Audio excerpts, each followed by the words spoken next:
இப்போ நம்ம அடுத்த வசனத்துக்குள்ளே போகலாம். செயதக்கருமை யக்ஷா, யார் அஞ்சுகிறாரோ அவர் படிப்பினை பெறுவார், நல்லறிவு பெறுவார் அப்படின்னு சொல்லும் பொழுது அதை சிந்தித்து பார்த்தால் நமக்கு ஒரு உண்மை விளங்குகிறது. அஞ்சுகிறவன் அப்படின்னு சொன்னாலே குறைபாடு உடையவன் தான் அச்சமுடையவனாக இருப்பான்.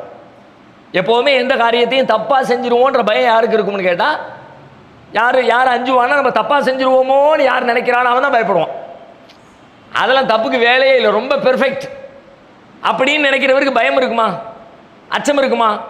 அச்சமும் பயமும் யாருக்கு வரும்னு கேட்டால், எங்கே பிழை நேர்ந்து விடுமோ என்று எண்ணுகிற இடத்துலலாம் அச்சமும் பயமும் வரும்.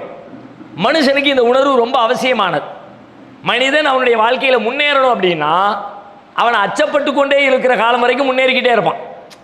நமக்கு இப்போ செல்வம் போதுமா போதாதா? வருமானம் திடீர்னு நின்றுட்டா என்ன பண்ணுறது? வயசான காலத்தில் நம்மளை யார் பாதுகாப்பா? இன்னொன்னுடைய தொழில்துறை இன்னும் டெவலப் ஆகலை, மேலே வர வேண்டிய தேவை இருக்குது. அப்படியெல்லாம் ஒரு அச்சம் உங்களுக்கு இருக்கிற வரைக்கும் நீங்கள் மேலும் மேலும் எஃபெக்ட் போட்டு உழைச்சிக்கிட்டே இருப்பீங்க.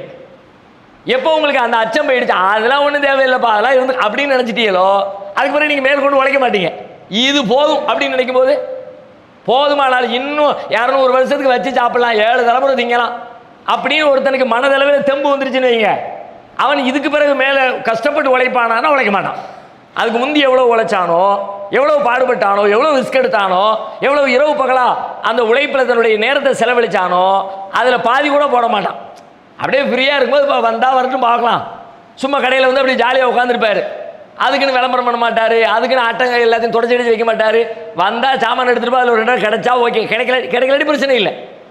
உழைக்க மாட்டார். ஏன் உழைக்க மாட்டார்? எனக்கு தேவையில்லைப்பா, நான் போதுமான அளவு சேர்த்து வச்சுட்டேன்ப்பா, எனக்கு வீடு வாசல் எல்லாம் இருக்குப்பா அப்படின்னு நினைக்கும் போது இயல்பாகவே ஒரு மனிதன் மேலதிகமாக உழைக்க மாட்டான். எல்லா இடத்துலையும் தான். ஒருத்தன் படிக்கிறான், நமக்கு படிக்க அறிவு போதாது, நமக்கு நிறைய அறிவு தேவைப்படுதுன்னு நினைக்கிறவன் படிச்சுக்கிட்டே இருப்பான். அதெல்லாம் படித்து முடிச்சாச்சுமா இல்லை, திரும்ப படிக்க மாட்டேன். பெரும்பாலும் நம்மள்ட்ட படிப்பு ஏன் குறைஞ்சி போச்சு? அந்த ஸ்கூல் படிப்பு முடிஞ்சவொடனே படித்து முடிச்சாச்சுன்றோம். என்னப்பா செய்கிற? படிச்சுட்டு இருக்கியா? படித்து முடிச்சுட்டேங்க. அவர் முடிச்சுட்டார்ல, கம்ப்ளீட் பண்ணிட்டார்ல, இதுக்கு பிறகு அவருக்கு படிக்கிறதுக்கு என்ன இருக்குது? அதனால் எந்த புக்கையும் தொடுறது எதுவும் தேவையில்லை. எனக்கு முடிச்சுட்டேங்கிற உணர்வு வந்தால் படிக்க மாட்டார், உழைக்கிறவர் உழைக்க மாட்டார், தேடுறவர் தேட மாட்டார், சிந்திக்கிறவர் சிந்திக்க மாட்டார், பாடுபடுறவர் பாடுபட மாட்டார். அப்போ வாழ்க்கையில் அப்படியே தேங்கிடுவார் அல்லது பின்னோக்கி போயிடுவார்.